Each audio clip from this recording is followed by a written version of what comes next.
পেঁয়াজের যে দুর্দশা, আপনি কি বলেন পেঁয়াজ নিয়ে? পিস দিয়ে আমরা পিসির ব্যবসা করে আজ 40 বছর ব্যবসা করার এই বাংলাদেশে এরকম কোনোদিন বাজার হয় না। এই গাছ তো সব শেষ, গাছ তো কাটতেছে কতজন, হ্যাঁ। কতজন বই ফলন লাগছে, কতজন জমি কটরাই লাগাইছে, 40,000 50,000 করে লাগছে।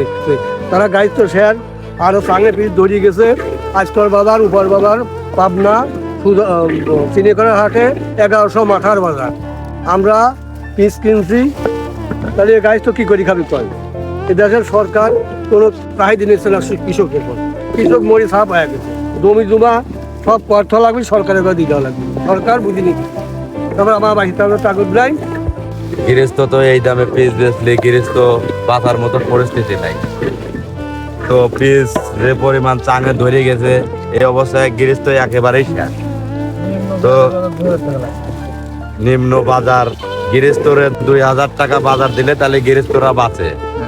সরকারের কাছে এটাই আবেদন, সরকার যেন কৃষকের প্রতি একটু সহানুভূতি দেখায়।